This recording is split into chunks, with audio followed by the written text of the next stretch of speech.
What's going on, everyone? Jon Venus here, and today I got an amazing topic video for you guys. I got my friend Paul de Gelder with me today, and it's going to be interesting. We're going to dive deep into his story, what he's all about, and I've been waiting so long to meet him, man, so it's been cool to finally hook up on the Game Changers premiere and talk. It's been a long time coming, so thank you for joining me today, man. Of course, man. I didn't even know that.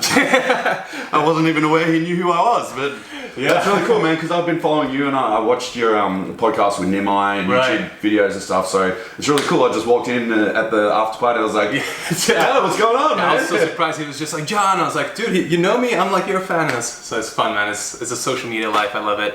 So tell the people what you're about, like how, like a little bit of your story, your journey up to this point. I know it's a very long one, but like, give your best shot in like for like a minute or something. All right, cool. We'll dive deeper. The abridged version of Paul. Exactly. I grew up until I was 10 in Melbourne in Australia, then moved to Canberra, which is the capital of the country. Got into a lot of trouble. We were quite poor because we had 6 people in the family and Dad was a cop. So I got involved in stealing and fighting and drinking, and I was bullied as a kid and I was self-harming. So I had a lot of issues growing up. Ended up getting kicked out of home after flunking high school. Was selling weed, working at a bar for a bikie gang, escaped that town and started again in Brisbane and I was working behind a bar in a strip club, and I became a rapper. No way, dude. Opened up for Snoop Dogg in 1998. Dude, are you serious? Yeah, and then it all fell apart again because there's no money in rappers in Australia in 1998. Well, now you're in LA, man, so I want to pick that up again. Ended up worse off than I'd ever been. Okay. This is 2000. And I was just in the depths of despair thinking, is this all my life has, is this all I'm worth? Yeah. And then my younger brothers had joined the army, so I talked to them, ended up joining the army as an airborne infantry soldier. Sweet. Served with the UN in a little island nation called East Timor doing peacekeeping. And then looking for more adventure, I decided to try out for the Navy clearance divers in Australia, which is a really very wide-ranging role within the Navy. Tactical operations, O2 rebreathers, mixed gas deep sea diving, helmet diving, land-based explosive ordnance disposal. Wow, okay. Yeah, so it's pretty complicated job. Loved it. Been doing it from 2005 to 2009. Turned up to work one day doing counter-terrorism training and got attacked by a shark. The funny thing about your story is that, not funny, but interesting thing, is that you got attacked by a shark. And that, for most people that'll be, like you would fucking hate sharks for the rest of your life, right? But for you, it was quite the opposite journey. So like what happened after that? Like, first of all, explain a little bit what happened that day, like how the accident actually happened, how the shark attack happened. But like also, I'm super interested to know how that kind of changed your life perspective. I hated sharks. I hated them. I knew nothing about them. I just thought, screw them, let's kill them all, then we can swim in the ocean. No one likes sharks, I think. And then I got attacked by a shark, and I never blamed it because I chose a dangerous life. Right. I was riding a big black Italian sports bike, I was playing with bombs and guns and jumping out of aircraft, and you can't get pissed off when you choose to do dangerous things and then something bad happens. 100%, so I didn't blame the shark. I didn't really go into too much depression. I don't have PTSD, no flashbacks, no nightmares, nothing like that. And I think that came from, I didn't do any counselling either. I think it came later through the fact that I was talking a lot. But I turned up to work that day, was swimming on the surface right in Sydney Harbour, right next to the Navy base. A bull shark came up from underneath me and grabbed me by the right hamstring and the right hand in the same bite, and just tore them out of my body. Same bite. Wow. So I lost my whole hamstring, I lost my hand from there. Yeah. And then my buddies rushed in and did first aid. I swam back to the boat through a pool of my own blood. I was nearly dead. So it was a very close encounter. I was minutes away from death. Wow. My buddy had to stick his hand inside my leg and pinch closed an artery to stop me bleeding out. Damn. So this was really bad, really serious. I went through 150 litres of blood. Dude, so wow, that's a lot, man. You can have the best first aid, the best doctors, the best paramedics, but without those incredible 300 people that donated that blood, I wouldn't be here. 300 people, huh? 300 people, half a litre each. and that makes such a huge difference. And to do good deeds, you don't always have to do something big and grand. Right. Sometimes the smallest thing, like giving blood, it can make the most difference in someone's life. So now I'm slowly trying to repay that blood back. Yeah. It's taking a really long time. So that was really rough. It was a turning point in my life, but the media, it was worldwide news, but the media was mostly surprised at what you just said about the fact that I didn't blame the shark. I didn't hate sharks. You went in the opposite direction. Absolutely, because every time there was a shark interaction in Australia, the media would come to me for a comment. And so I didn't want to sound like a dummy on television. I wanted to give an educated opinion about what was going on, so I had to learn.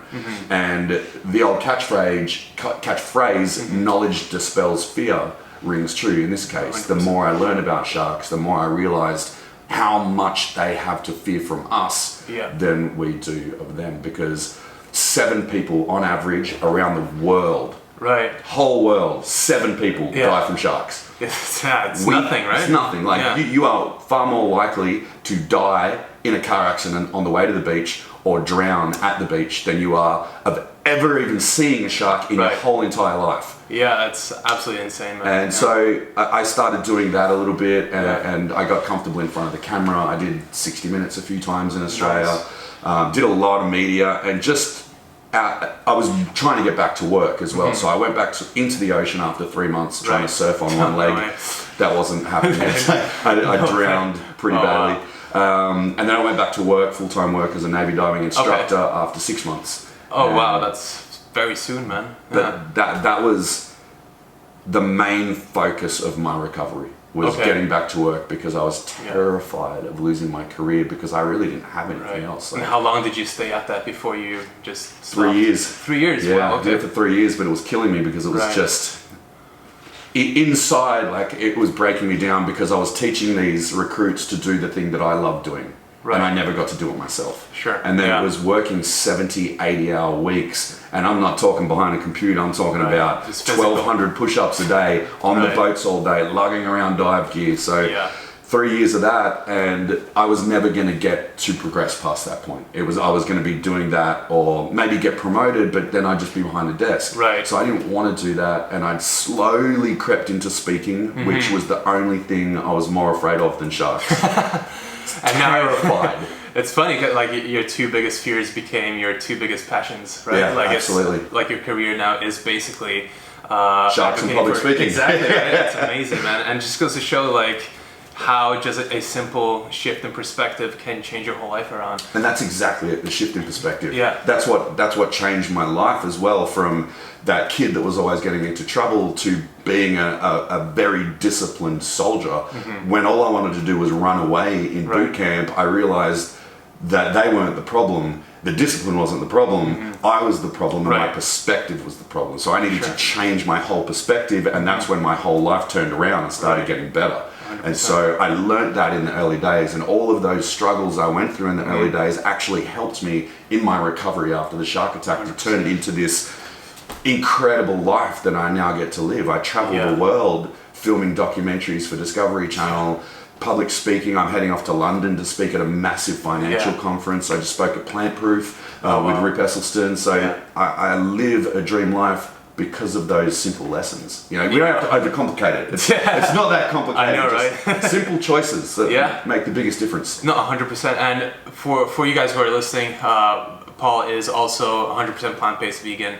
And why don't you explain how that shift came out? Because first you switch your perspective in terms of, you know, your fears like shark and public speaking, but how did the plant-based lifestyle and veganism just like creep in? How did you get introduced to it, and why were you willing to make a shift towards a plant-based diet? I really didn't know much about it, to be honest. I was of the opinion, like most people, that you have to eat all the chicken breasts in the world to get muscles. Were you a big meat eater as well? Yeah, I ate a lot of kangaroo. No way. A lot of kangaroo. And I never really got those muscles, to be honest. All I did was get sick of chicken breasts. Now they just gross me out so much, just so slime there. Anyway, I went to Africa and I was shooting a documentary with an incredible man called Damien Mander, who was also a clearance diver in the Australian Navy, 12-time tour of Iraq, a veteran as a private military contractor, and just super hardcore. just a badass. Yeah. And he transitioned from that life of killing and sadness and death to a life of trying to protect Africa's wildlife. And so I was in Africa shooting a documentary with him and his rangers, and he told me he was vegan. Okay, and so he introduced the whole thing to you. Yeah, and I looked at him like weird head tilted like a dog hearing a weird noise, like, what's that? And so he told me, he's like, well, I don't eat animals. And I'm like, why? He's like, well, I'm out here in Africa and I was protecting the animals while I was eating the animals. Right. And I felt like a hypocrite. And that something switched in my brain, and I thought, well, I'm trying to protect the animals in the ocean, and I'm eating animals, and I hate hypocrites. Right. From working in the military for 12 years and seeing with my own eyes and experiences the great leaders and the great soldiers and the bad ones. And the bad ones were always hypocrites. Okay. They will always do as I say, not as I do. Right. So I learned to lead by example, and so that was the first trigger. And so I went home, I thought about it really hard, and I'm like, I cannot justify working in conservation while I'm actively paying for the suffering and murder of other animals. Right. And so I went home and I thought, I'm going to do this. I went vegan. Straight away? Straight away. And then I failed in 2 days. Okay. Screwed that up. I was like, I don't know what to eat. It's more spinach. It's like lettuce and spinach. Yeah. So I gave it up for a little bit, but it was always there in the back of my mind, chipping away. And then some other people that I really highly respect, John Joseph, who wrote Meters for Pussies, Lisa and the Crow Mags. Him and I just filmed a documentary together, actually, called 30 to Life, where we helped rehabilitate ex-convicts, put them on a plant-based diet. Damn, trained him in PT. Kip Anderson's Om Films has filmed it all. No way. Editing now, so hopefully it'll be out next year. But John Joseph, another buddy of mine, Ian Norrington, who's a celebrity bodyguard, big, scary London ex-gangster dude, and he's vegan. I'm like, how? You're a monster. Yeah. And so I really believe that when things like that keep popping up in your universe, you need to listen because they're talking to you for a reason. Yeah. And so I'm like, I'm going to do it. I'm going to do it again. And I started just slowly cancelling things out. Okay. And I think this is the best way to do it. 100%. Take one thing away and then add 3 things. Yeah. Did you start with the meat or like start with kangaroo? Yeah, kangaroo. I've been lactose intolerant since I was 15. Oh, okay. So I was an altar boy in church, and I stole money out of the poor box to buy chocolate. Yeah. And so God smited me basically and took away the whole dairy section. That's my theory anyway. Yeah, I was eating God's chocolate, so dairy was never an issue. Right. I didn't really like it anyway. Okay. Except ice cream, and now Ben & Jerry's. I mean, dude, you can find anything now. And so I was just incrementally taking things away. The last vestige of protein was the eggs. Eggs, right. And now eggs probably gross me out more than anything else. Right. I just, unborn fetuses, like I'm just, it's so much about the way you perceive things. Dude, it's all perspective, right? Yeah. And it's not like we're tricking ourselves to look at things a different way. It's actually just allowing ourselves to look at how things really are, right? Yeah. And it's nothing, tricky or sketchy about it. It's just reality. You're just trying to look at things how they are. Like it's cool to hear that. Also that you found that going all in, like cold turkey, quitting everything and going vegan didn't work for you, and that transitioning slowly worked way better. Because a lot of people do the mistake of actually just going all in, and then after a week of eating carrots and lettuce, like they just fail and feel miserable and think that it's not for them. Yeah. So I really like that you're recommending transitioning slowly, getting the information in, watching other people online who do similar things. The information's so easily accessible now, and it's like anything that you're going to do in life. Like I didn't just start jumping in the ocean with sharks and hand feeding bull sharks. I built up my knowledge base first, and that knowledge, the information is accessible on Google, on YouTube videos, on Instagram. Like you can learn so much. You don't have to do it on your own. And no matter what argument anyone comes back at me with for veganism or whatever, the one thing that rings true every single time is it's absolutely unnecessary. Yeah. I do 100%. Not need an animal to die for me to live. Yeah. Like, I do not need to consume that flesh. End of story. End of story. Like, I don't care what argument you have. Yeah. Like, it's all bullshit, because killing these animals and factory farming and whatever. Like, my job in the army was literally to hunt and kill people. Yeah. I don't need to justify being a man or having a sport where I go out and bow hunt animals. Like, I just don't need that in my life. I'd rather go out and hunt pedophiles with a rifle. Right, yeah, 100%. So it's just unnecessary in my world. And so is. that's, like, it's not an argument I need to have with people, because there is no argument. There is no. And I've never had an argument where someone has, like, won the argument and that kind of stuff, because it's, like you're saying, the fact is that it's unnecessary, and that's the end of the story, and it's so easy just to say that, and people, they can't say anything against that. But right? they will. They will. But, that's why it's important for us to, like, be examples, like, like of health and fitness and just living an amazing life, and doing all kinds of awesome stuff and inspiring people. It's because it shows people how, when you show, like, as if you have like a secret, to an amazing life, or to health, or to success, like, people immediately get attracted to that. So I really like what you're doing in terms of, just your presence is attractive to people who, especially young guys, I believe, is like, really get a lot of inspiration from you. At least a lot of people that I talk to, that are like, in their 20s or something, and even like, 18-year-olds, they're like, like you're their hero, and it helps having like these people like yourself who are masculine, and like you've been in the army doing all these things that they want to do, speaking about this world of compassion in a way that is very easy to digest, and very black and white, very direct. So I really appreciate the work that you do, man. Well, it comes back to that leading by example, right? Like, if you can help me, and Nimai can help me, and Damien can help me understand and still live an amazing life. Like, I've never been bigger and stronger and healthier ever. I don't have any, like, I'm good, I can move, I don't have any injuries from training like 100%. I used to. So it's nice that even I can have these people that I look up to, and you can have them, and they can have them. We're all in this together. 100%, man. And that's why I love the community and the movement. It's just like we're all working towards the same goal, and it needs a collaboration, like a collaborative process to make that happen, because we're far behind still with all this carnivore stuff coming up, all this anti-vegan stuff, the anti-climate change movement. So there's a lot of work to be done, man. But we're on the right direction. I can see. Yeah, I'm an optimist. I think the world will, come a long way in our lifetime, but we all have to do our piece and try to, push the message. But one thing I wanted to ask you, like, what are the main benefits, apart from all the fitness stuff that you just mentioned? What are the main benefits that you felt yourself, whether it's physical or mentally, after switching to a vegan diet? Dude, I became a really good cook. Oh, yeah. Because you're not just making chicken breast and broccoli anymore. Right. Like, now, dude, I don't even go out for tacos ananymore. Oh, yeah. I have people over here and I make tacos, and they're just blown away. Nice. So I eat a lot of tacos. Oh, a lot of smoothies. Like, I'm genuinely a good cook now, because I had to get creative and learn, and I feel good. Like, this whole thing where a lot of people go, I sleep better, I have more energy. Right. I didn't really notice that, to be honest.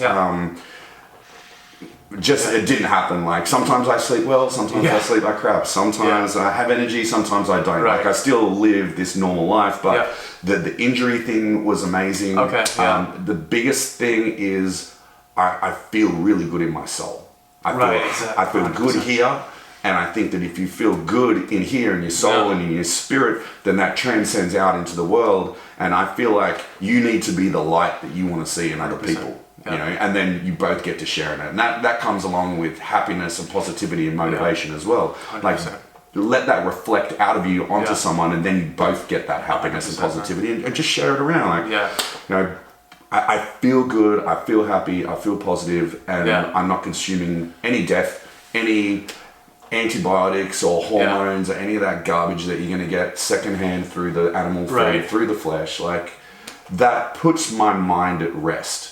Dude, I'm so happy to hear you say that, man, because like I keep, pushing positivity and like, the peace that you feel, like, me too. I feel in alignment with my values, right? So it's it's an amazing feeling, and it's just like, it just means a lot that you say that, because I share the same perspective. And I think a lot of the successful, vegan activists, or whatever you want to call them, have the same kind of mindset. They're focusing on the positive, they're optimists. optimistic, and they try to look at things from a positive angle rather than just, oh, the world is going to shit, you know, everything's gonna, you know, go to, you know, to hell. There will be no, you know, Amazon left in a couple of years, which, you know, it's true. We need to talk about these things, but it's important, I think, to keep a positive mindset and really look at the positive side of things, because it doesn't help caring about the environment, doesn't help caring about the animals if you're just beating yourself up and feeling depressed all the time. You're not going to get any work done if you're feeling down. So yeah. Highly recommend listening and watching videos by James Aspey. Great guy. He has such an eloquent way of conversing and talking through the points and the facts with meat eaters and people that are doubting. If you're struggling with that anger about having those conversations, watch James, watch the way that he talks about it, watch the way that he talks with people, and learn from that, and then practice that. And like it helps take some of that anger and frustration out, but you've got to have that patience as well to have those conversations and not want to just punch people in the face. Exactly. There's a lot of self-work that needs to be done. All right, man. Well, thank you so much for joining us for the video today. It was amazing. Anytime, man. Loved our chat, man. And where can people find you? Like, do you have a YouTube channel? Do you have Instagram? I do. I'm not hugely active on YouTube. I do post some of the videos, like some of the Shark Week stuff, if I can get my hands on it so that people can watch it. Yeah. Outside Discovery Channel. You have Instagram? Twitter, Facebook. I'm probably most active on Instagram. Instagram, okay, perfect. I'll leave your YouTube and Instagram in the description box, so make sure to follow Paul. Amazing stuff. I'm a big fan. I know you guys will be too. So yeah, head over there, subscribe, follow. And that's pretty much it from us today. Thank you so much for watching. Let us know what you thought about this in the comment section. Really interested to know. And that's it from us. Peace out. See ya.